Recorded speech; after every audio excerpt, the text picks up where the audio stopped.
Hay una fuerte balacera en el sector de Avenida Universitario.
Localizando en su interior a 4 ocupantes.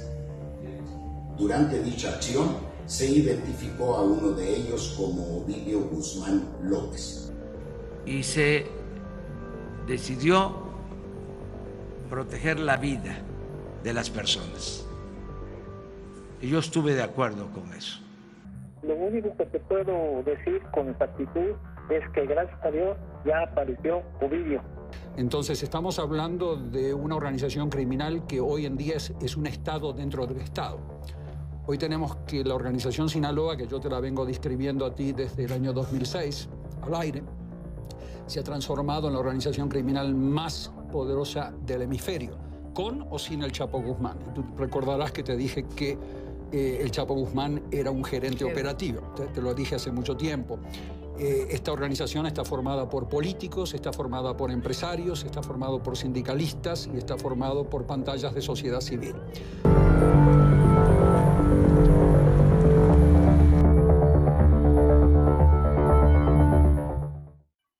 Gracias por acompañarnos a su canal por internet de Primera Visión. Soy Bernardino Chávez.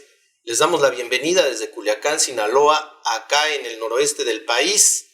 Culiacán, Sinaloa, acá en el noroeste del país.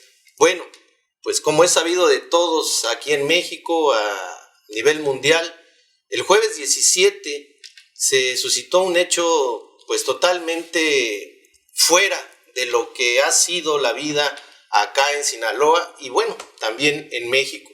La balacera que protagonizaron gentes empistoladas con militares y todo lo que ha sido después de eso, pues la vida aquí en Culiacán, acá en Sinaloa, y la vida política en el país con todo lo que se ha vertido en información, desinformación, y todo esto que parece que no va a acabar nunca en relación a que cada uno tiene una versión diferente de lo que pasó. Pues así es, el jueves pasado, jueves negro, un jueves triste, un jueves criminal, mortal, para algunos de los culiacanenses, y esto nos va a dar, yo creo que una pauta para antes y después de lo que pasó ese jueves aquí en Culiacán, en la vida política de este país, en la vida económica y en la vida social, antes y después de ese jueves negro. Hoy vamos a platicar en esta mesa y vamos a analizarlo desde aquí, desde Culiacán, Sinaloa, lugar donde se suscitó todos estos hechos. Le vamos a dar la versión de Sinaloa, la versión de la gente que vivimos diario aquí en Sinaloa, y no nada más los que vienen e interpretan lo que pasó aquí. Para ello le voy a presentar a mis compañeros y amigos: Ricardo Arnulfo Mendoza. Me da mucho gusto saludarlos. Alejandro Sicairo Rivas. ¿Qué tal? Un saludo a todos, espero que estén muy bien. Y Ernesto Saldaña García. Saludos a Sinaloa y a México.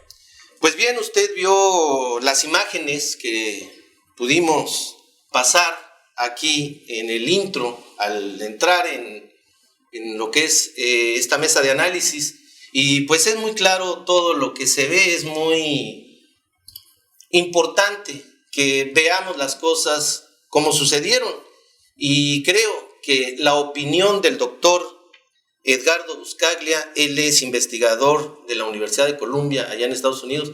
Pues creo que es importante recuperarla, como usted lo oyó, porque habla de lo que es el cártel de Sinaloa. Este cártel que, pues como él mismo lo dice, una organización que tiene influencia en 81 países, el tercer grupo criminal más importante del mundo y que tiene una estructura lineal, no piramidal como lo es en algunos otros lados, sino una estructura lineal. Está compuesto de políticos, de empresarios, de sindicalizados, de la ciudadanía. O sea, ahí yo creo que podemos ajustar lo que pasó el jueves aquí en Culiacán, tristemente, porque aquí en Sinaloa, por supuesto, que se vive la violencia, pero ese jueves pues se derramó totalmente el vaso y eso es lo que nos estamos preguntando. ¿Qué fue lo que pasó? ¿Por qué llegaron a este nivel de violencia sabiendo que hay muchas componentes en lo que es la política, lo que es el gobierno y lo que es el crimen organizado? Alejandro, pues vemos todo esto que entran las imágenes tan grotescas en el sentido que parece una zona de guerra o fue una zona de guerra y que las opiniones del gobierno o la información que vierte el gobierno 6 horas después prácticamente no sirve más que para confundir a la gente y nos enteramos que Ovidio Guzmán pues lo liberaron o lo soltaron o lo que haya sido por uno de los abogados del Chapo Guzmán diciendo ya está en su casa o ya lo soltaron. Y ahí es cuando vienen ya todos a decir que sí lo habían agarrado y que no los habían que después lo soltaron. Andrés Manuel diciendo que él fue uno de los que dio pues el suéltenlo. Y después de eso, ¿qué viene, Alejandro? Mira, cuando estamos grabando este programa, están por pasar 96 horas de ese jueves negro o jueves triste que vivió Culiacán. Y yo creo que a estas alturas ya tenemos suficientes elementos de contexto y de análisis para dar una versión mucho más apegada a esta realidad que vive Sinaloa. Y creo yo que este jueves, 17 de octubre, cayeron tantas mentiras que el gobierno había sostenido sobre la gobernabilidad en México, concretamente en Sinaloa. Se rompieron bastantes pactos que el oscuro, el narcotráfico y las instituciones y quienes la dirigen habían acordado, y se soltaron tantos demonios que va a ser difícil volverlos a encerrar a todos. Toda la comunidad nacional e internacional sabe ya qué pasó en Culiacán, ya las imágenes fueron muy elocuentes. La prensa ha dado reporte muy amplio de lo que ocurrió y lo que sigue es exactamente plantearnos qué se detona desde la capital de Sinaloa hacia el resto del país. Cuando uno de los hijos de Joaquín Guzmán Loera toma el control, toma el poder y humilla al gobierno, a las instituciones y sobre todo a la institución militar. Esta humillación se siente a estas alturas todavía cuando la voz la están retomando los abogados o los hijos de Joaquín Guzmán Loera para dar su versión y para informar a la gente. Para hacer balance de daños y para decir que ellos se van a hacer responsables de los heridos, de los muertos, como diciendo, hazte a un lado, síguete haciendo a un lado tú, Estado mexicano, porque nosotros tenemos el poder, el control, la capacidad para resarcir todo lo que hemos causado. Creo yo que nos hemos detenido en estos 3-4 días que han transcurrido en dirimir en las plataformas digitales si López Obrador, el presidente de México, hizo lo correcto o no al soltar al hijo del Chapo para que no hubiera más víctimas colaterales o para que la masacre no pasara a mayores consecuencias. Y creo también que eso no es el fondo de la discusión, del debate, sino que tenemos que ponernos a platicar, y en esta mesa espero que lo hagamos. ¿Qué hubo antes de todo esto? ¿Qué fue lo que activó toda esta situación de violencia que nunca en su historia la había vivido Culiacán? Y eso es mucho decir, porque Culiacán es una ciudad acostumbrada a la violencia del narcotráfico. En este aspecto, Ricardo, tú que eres especialista en la abogacía, Alejandro dice una cosa que también dice Buscaglia. El cártel de Sinaloa es un estado dentro de otro estado. O sea, aquí cuando dice, bueno, pues es que hay una versión que dicen los hijos del Chapo, vamos a hacer esto, vamos a hacer lo otro, está también informando a la autoridad, a la ciudadanía, que ellos también tienen la fuerza para dar su punto de vista y decir qué fue lo que pasó. Un estado dentro de otro estado. Bueno, yo creo que lo que sucedió el pasado jueves 17 de octubre y que pues se le ha calificado de mil maneras, ¿no? Pero sí viene siendo como un jueves triste para México, donde vimos a través de los medios de comunicación, de las redes sociales, y aquellos que vivimos en Culiacán lo vimos de manera directa, que desapareció el Estado de Derecho en un instante en este país, a la vista de todo mundo, porque la respuesta que ofreció el gobierno federal desde un inicio, nadie se la creyó. Incluso podemos asegurar, y menos aquí en Culiacán, ¿no?, que es una mentira, que realmente el problema le dieron un tratamiento político, que creo que pues si el origen de narcotráfico, de la delincuencia organizada está en el campo político, ese fue el tratamiento que se le dio, porque ya en otros países se está estudiando muy seriamente cuál sería el cambio de régimen ante la presencia de estos grupos que tienen un enorme poder y que cuando lo manifiestan dejan muy claro que los que mandan son ellos. En el inicio del gobierno actual que encabeza Andrés Manuel López Obrador, la sociedad se asustó cuando se habló del tema de la amnistía. Sin embargo, el jueves 17 de octubre, lo que sucedió fue una amnistía de facto. Negociaron el gobierno federal y la delincuencia organizada la liberación de una persona a cambio de que no hubiera daños mayores a la sociedad, que como lo decía hace un momento Alejandro, fuimos rehenes del miedo y pues las circunstancias en las que nos encontrábamos, posiblemente en nuestras casas, en nuestros negocios, nos hicieron pues estar un poquito más como en otra fila comparado con la gente que se encontró en la calle, que le tocaron balazos y que lamentablemente fallecieron, que fueron privados de sus vehículos y se los quemaron. O sea, todo eso fue terrible, pues fueron ciertos niveles de participación en los que en realidad lo que deja claro es la incapacidad del gobierno federal para resolver este problema tan grande que, aunque por más que lo digan que no fue un problema creado en el gobierno de la Cuarta Transformación,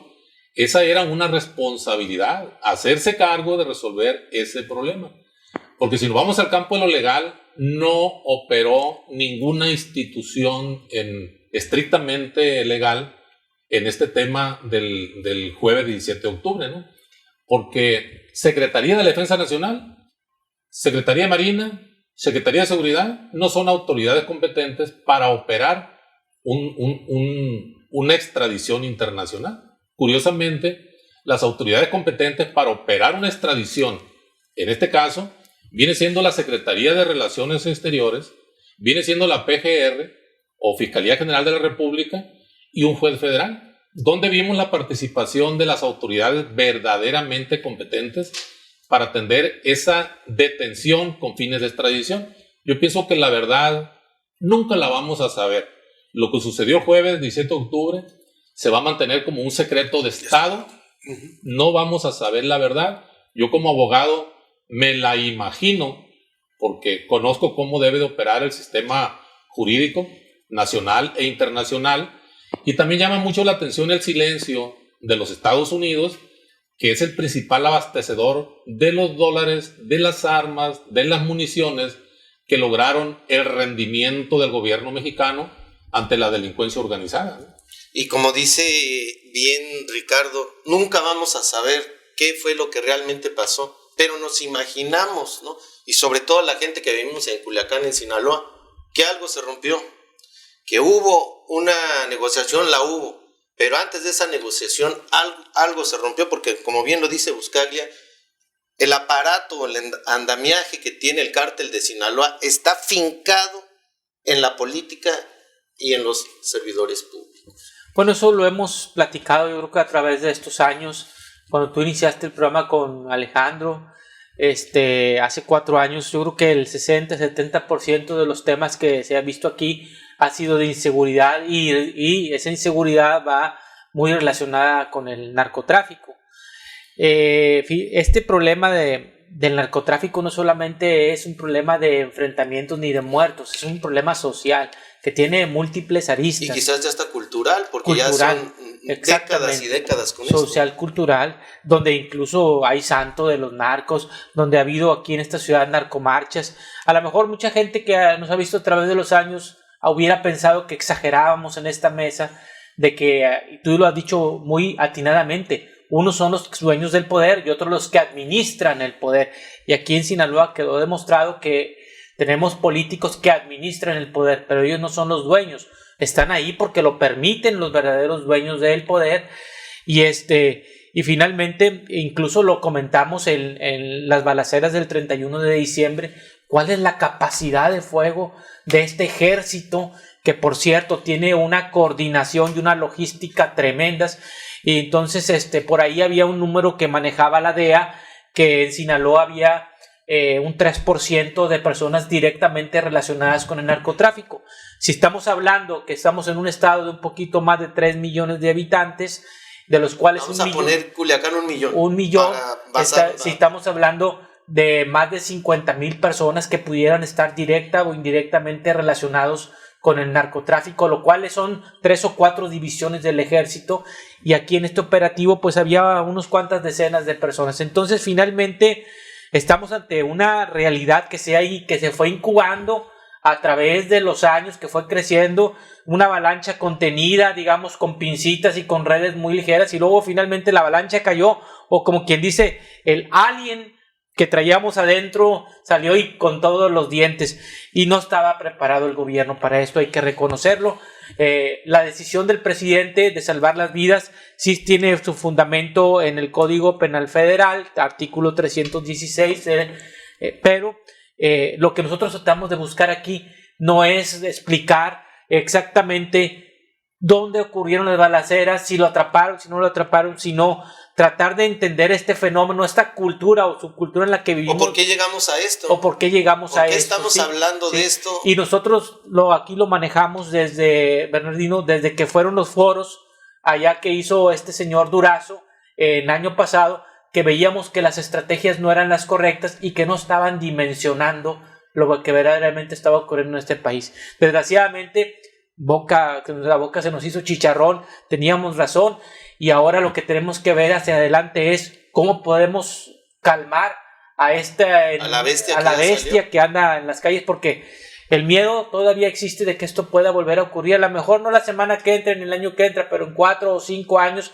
y probablemente en forma más violenta. Esperemos que entonces sea un tiempo. Hay que ver cómo se puede solucionar esto. Porque dice Ernesto, el alien que salió y que se gestó aquí, bueno, es que se había gestado en los gobiernos anteriores, habían dejado crecer al narco, hasta Gutiérrez Rebollo, que era un personaje importantísimo, antidrogas, ahí lo tenían en pagándole, pero después de todo eso que ya sabemos que estuvieron ahí, llega este gobierno y bueno, dicen por ejemplo, pues hay que cerrar las guarderías porque todos son esto, y hay que hacer esto porque todos son, y las medicinas.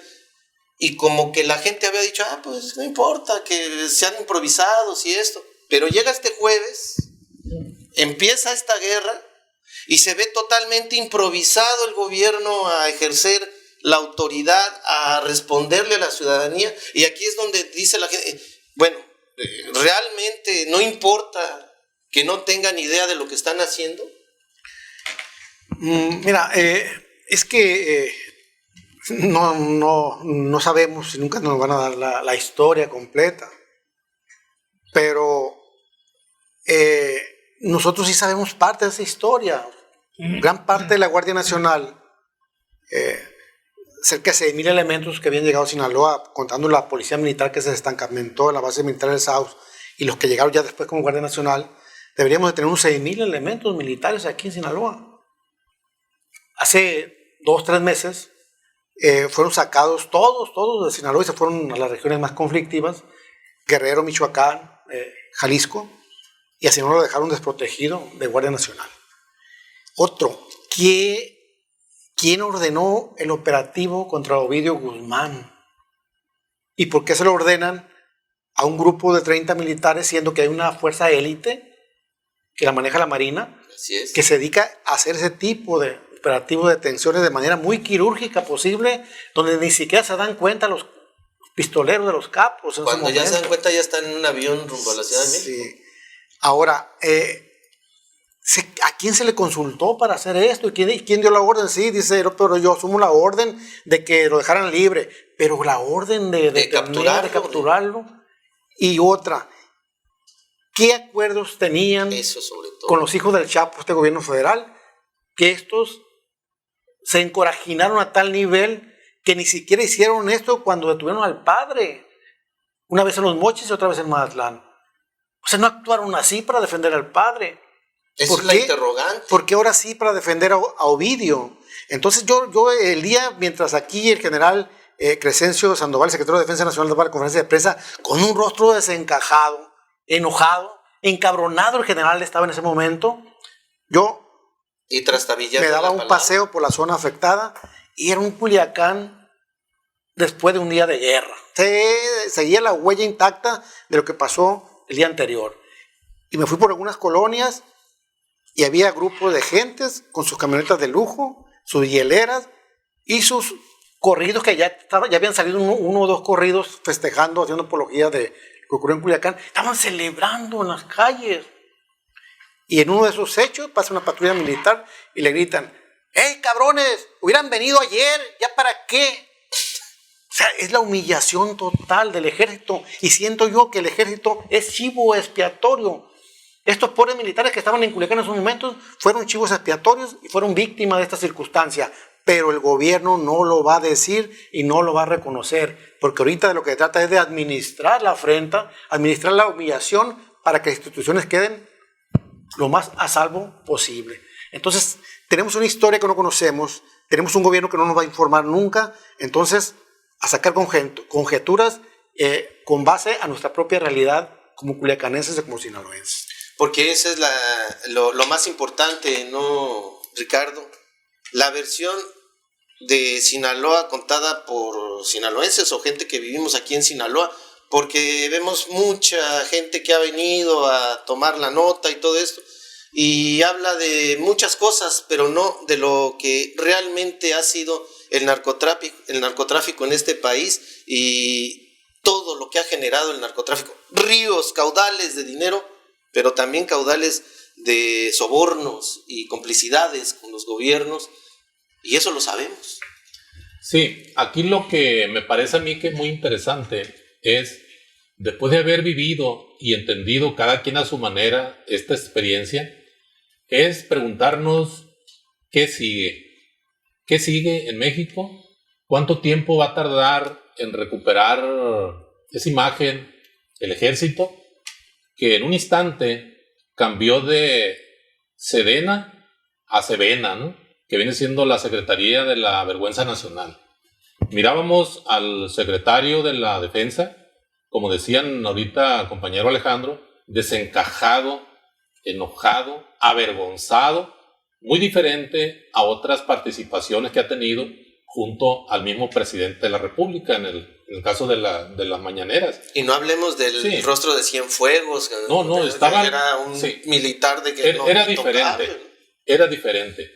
Porque si las cosas se van a dejar así como están, ¿qué esperamos la sociedad? O sea, que a nadie se le va a poder tocar de la delincuencia porque luego va a venir la respuesta de la delincuencia y el gobierno se retira y nos deja solos. Entonces van a estar sufriendo víctimas como las personas que fallecieron, como las personas que fueron dañadas en su patrimonio, cada vez que la delincuencia y el gobierno no lleguen a un acuerdo. Porque antes de la Cuarta Transformación nunca miramos esto en ninguna parte del país. Y vimos en la historia del narcotráfico que los grupos se armaban y aquel grupo que predominaba por la fuerza sobre lo demás siempre fue el grupo hegemónico, pero que se enfrentara al Estado y que además rinda al Estado. Eso es lo grave, ¿no?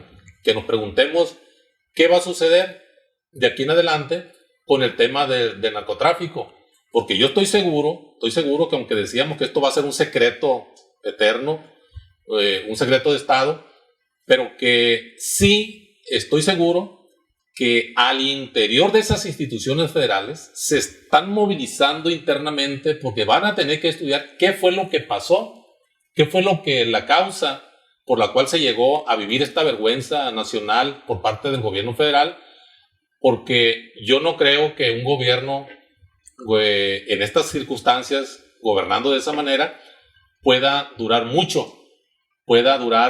Tenemos menos de un año con este gobierno de la Cuarta Transformación, y aquí en este programa lo hemos dicho en repetidas ocasiones, que no es que el gobierno federal esté implementando una estrategia equivocada, sino que no tiene estrategia. No existe una estrategia para el combate a la delincuencia común. Vemos robos de vehículos, robos con violencia en todo el país, y menos hay una estrategia para combatir la delincuencia organizada. Entonces es bueno que se revise a ese gabinete de seguridad que de qué ha servido en este primer año de gobierno, cuando la inseguridad la vimos peor que en cualquier parte de la historia de este país. Es que no hay una estrategia. Permítame nada más comentar, es lo que estábamos diciendo anteriormente, lo acabo de señalar, cuando le preguntan al secretario de Salud, ¿cuándo va a haber restablecida los medicamentos para el cáncer? No sé. Dice, no sé.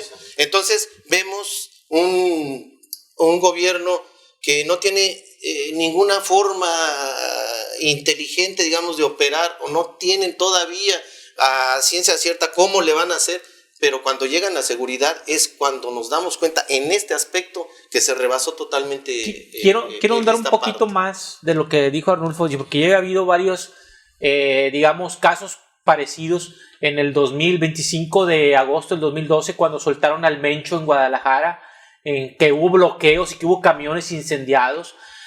Poco antes hubo un ejemplo muy grande allá en la 2008-2009, también cuando estaba Felipe Calderón, en Ciudad Mier, que era pueblo mágico, que de 8,000 habitantes se redujo a 1,500 porque la gente se fue en una éxodo masivo del pueblo mágico, donde hubo también bloqueos en la época de Felipe Calderón en Monterrey, que bloquearon toda la ciudad, las salidas a la ciudad de Reynosa y en Reynosa. Aquí el problema, yo creo que a final de cuentas no creo que sea el ejército, es un problema político esto, porque el ejército, si tú ves, los generales tienen 30 o 40 años de carreras, ellos llevan un seguimiento, pero aquí el problema es político por la falta de estrategia. Sí, Ernesto, pero nada más para centrar un poquito el comentario en lo que decía Ricardo, ¿qué va a pasar? El ejército no va a perdonar que la política esté ahora sí poniendo en vergüenza al sistema castrense. Bueno, o sea, sí lo va a aguantar. La antítesis de eso, lo hemos comentado muchas veces en este programa, fue el soltar la furia del ejército en los años más álgidos de la guerra contra el narco de Felipe Calderón, donde entraban a viviendas, donde se robaban todo, mataban, sacaban a la gente, la tiraban en la sierra o la tiraban en el mar y no se sabía qué era lo que pasaba. De esa guerra sin fin que aquí en esta mesa pedimos que se acabara. Entonces, finalmente, la antítesis es una política de llega y mata y mata y mata, pero también tiene sus costos en esas víctimas colaterales que fueron decenas de miles de mexicanos que sin deberla ni temerla lo vivimos aquí. El asunto, yo lo he comentado, si tuviéramos un plano cartesiano, por lo menos aquí en Sinaloa y quizás en Tamaulipas, la variable independiente, que es la X, es la fuerza de los narcotraficantes. La Y, que es la dependiente, es el gobierno que depende de lo que hagan los otros. La pregunta es, ¿qué estrategia vas a seguir? ¿Vas a seguir una estrategia de Pax Romana, donde te haces de la vista gorda y heredas el problema a la administración que sigue? ¿O una estrategia, y ahorita lo quiero comentar como cierre, o una estrategia de un ataque al narcotráfico o de un cambio de valores? Porque es lo que quiero contar. Entonces, es la estrategia que está ausente y que coincido con Ricardo, es lo que nos va a ayudar a tratar de resolver el problema a corto, mediano y largo plazo. ¿Cuál sería tu punto de vista final, Alejandro, en el tema? Pues creo que queda un amplio trabajo por hacer por parte del gobierno de Andrés Manuel López Obrador para restaurar la confianza devastada, perdida en su presidencia, en las instituciones en general, en el ejército en particular, y que también queda un trabajo por hacer, muchísimo, de parte de la sociedad culiacanense y sinaloense, para que podamos levantarnos rápido de esto y borrar lo que se pueda, ese estigma que se remarca sobre Sinaloa y sobre Culiacán, donde se empezaba a hablar ya en los buscadores como Google de lo bonito de Sinaloa, de sus turistas, de sus centros turísticos, de su riqueza, de su agricultura, y ahorita te metes al mismo buscador y no encuentras más que puras fotografías de ese día sangriento, violento, el 17 de octubre, y es la imagen que está prevaleciendo ante el mundo de lo que somos en Culiacán, lo que somos en Sinaloa. Y en realidad no somos eso. Porque no nada más es eso, incluso el cártel de Sinaloa, no nada más son balazos, es una organización mundial en donde le da trabajo a toda esa gente, no por defender una causa ni otra, sino por tratar de imaginar realmente el problema como es, ¿no? Tan inmenso que es el problema, porque entre más dinero tenga este país del narco, pues está más susceptible de que el narco mande. Sí, mira, yo nada más como parte final de este programa, yo invito a los sinaloenses a que nos unamos, a que superemos esto que sucedió en nuestro estado lo más pronto posible, porque de todo el país el más afectado fue nuestro querido estado de Sinaloa. Y estoy seguro que unidos podemos salir adelante, porque tenemos todo para salir adelante. Los problemas ya de violencia, de narcotráfico, de delincuencia organizada, el gobierno federal tendrá que dar una respuesta que no nos deje solos, porque nosotros queremos seguir adelante. ¿Tu punto de vista final? Cualquier estrategia a corto plazo, obviamente se tiene que analizar quiénes van a salir del gabinete de seguridad por no haber dimensionado el problema. A mediano plazo, lo he pensado y coincido con este Buscaglia, donde se tiene que ver la cuestión de la operación financiera de estas personas, de la operación operativa, vaya la redundancia, de cómo se manejan en la cuestión logística y de la operación, en la cuestión material de los narcolaboratorios y de la cuestión de los cultivos y todo esto. Pero toda esta operación a mediano plazo no va a funcionar sin la ayuda de los Estados Unidos, porque estas balas que están aquí, estas son las balas de Donald Trump. Estas son las balas que llegan de Estados Unidos y con las cuales pueden operar ellos. Si no tuvieran la entrada de estas balas, ellos no tienen armamento y ya no tienen manera de operar. Ese es parte de los casquillos que se los que tiraron, porque hay miles todavía tirados aquí en Culiacán, miles y miles. Y lo más difícil va a ser la estrategia a largo plazo. ¿Cómo? Si tú ahorita tuvieras la fotografía de 100 niños, 3 van a hacer operación directamente al narcotraficante, 100 bebés, búsquenlos. Y los otros 7 van a estar relacionados en cuestiones financieras o en negocios correlacionados, políticos, como hemos tenido alcaldes relacionados con el narcotráfico. Y cómo evitar que esos 10 niños le van a hacer la vida imposible a los otros 90. ¿Cómo lo vamos a hacer? Entonces tenemos que replantear la estrategia a largo plazo de qué sociedad queremos de aquí al año 2020, al año 2030, al año 2040. Con qué valores y con qué educación y con qué trabajos y con qué economía y con qué vitalidad y con qué cultura queremos esa sociedad. Entonces, eso va a ser lo más difícil, que aquí en Culiacán salir de la narcocultura a tener una verdadera cultura, como dijo bien Alejandro y Arnulfo, del otro 90% que nos dedicamos a ser personas de bien. Estamos llegando al final de este programa. Nada más comentarle, Sinaloa es más que todo ese contingente armado tirándose balazos por un lado y por otro. Y por otro lado, para la gente de Sinaloa, bueno, si no le pedimos que cumpla el gobierno que pusimos, porque los otros no los pusimos nosotros, pero a los que sí pusimos, que son los políticos, a esos creo que nos ha faltado el carácter para exigirle que haga lo que tiene que hacer, que es defender los derechos de los ciudadanos. Gracias. Hasta luego.